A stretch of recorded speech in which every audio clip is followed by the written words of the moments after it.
Let me ask you a real question. How many teams in the NBA can honestly say they have two MVP level players on the same roster? Most people will say none, but the actual answer is the Philadelphia 76ers.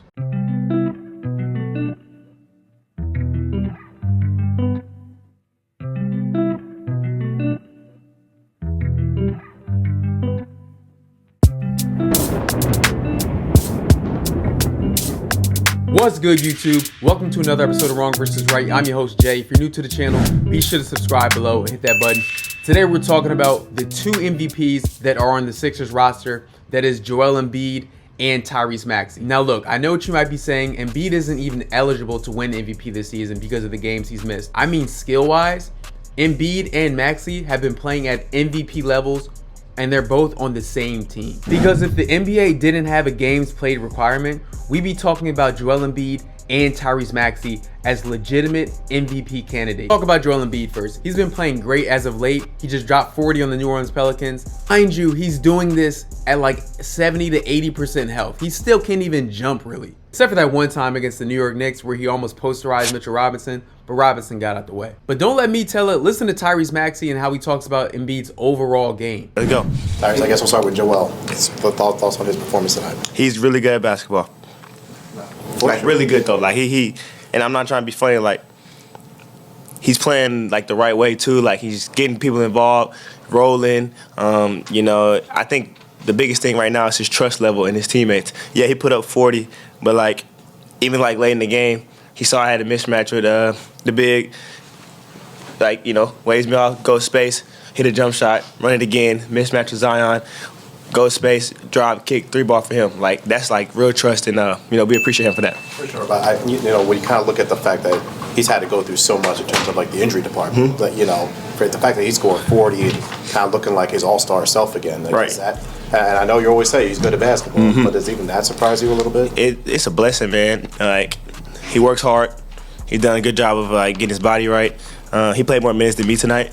So that's good. So for my Sixers fans to remember in like 2023 when Embiid won MVP, he was not only scoring at will, but he was also facilitating and just making the right pass every play. So don't get me wrong, he still has turnovers. The way he's been playing recently has been really reminiscent of the way that he was playing in his MVP season in terms of like how he's seeing the game, how he feels the game, how he knows when to draw fouls when he's going up for a shot.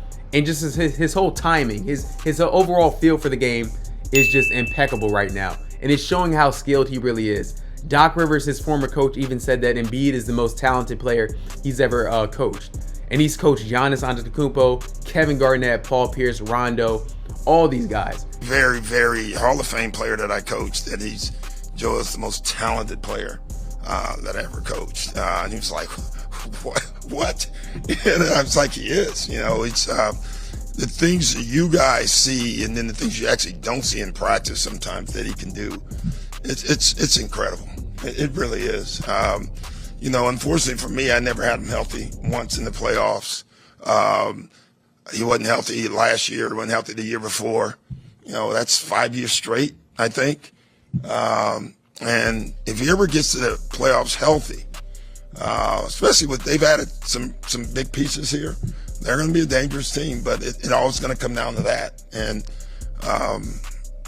nothing's changed. Some stats to back up the fact that Embiid is playing at an MVP level. He's had 6 30-point games in the month of January. He just passed Shaquille O'Neal with the most games with 40 points and 10 rebounds. And he's in second place behind Giannis Antetokounmpo. In his game against Houston, he passed Charles Barkley in 30, 15, and 10 games by a 76er. Only Wilt Chamberlain has more. And also during that game, funny note, he made sure to look at Alperen Sengun after he scored on him, like while he was down on the ground, basically looking at him like, guy, like, I'm Joel Embiid, I'm still one of the best centers in the NBA.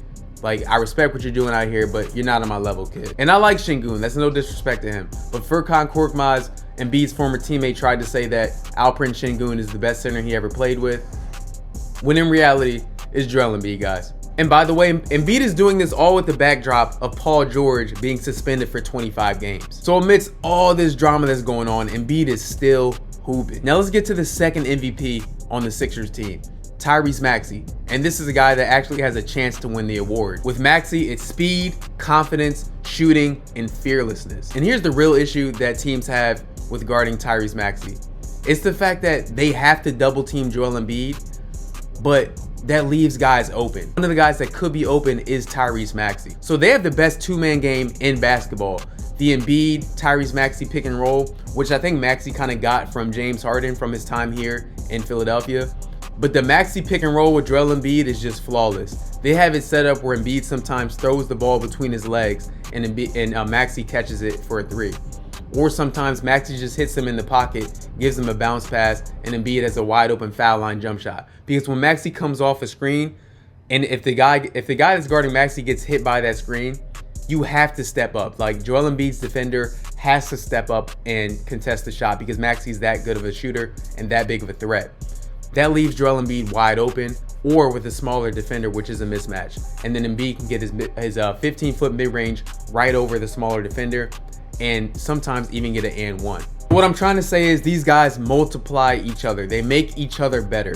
Historically, teams with two players that play this well, they don't just compete, they win championships. Of course, this all depends on health, of course. And then what this actually means in terms of title contention. Here's the truth for the rest of the NBA. The Sixers aren't just talented, they're balanced. They have a deep roster. The third overall pick, VJ Edgecombe, a legitimate Rookie of the Year candidate. Kelly Oubre brings great energy, and whatever you want to say about Kelly Oubre, he knows how to put the ball in the basket when he needs to. With Paul George being out for the next 25 games, expect to see Kelly Oubre take a lot more shots and score a lot more points, along with VJ Edgecombe too. And Jared McCain, who's been finding his groove, finding his rhythm. He hit some threes in the last game. So the Sixers offense is kind of like opening up, and they have all these different options. Dominic Barlow for defense and rebounding. Trendon Watford coming off the bench, still trying to find his rhythm. Andre Drummond, Adem Bona.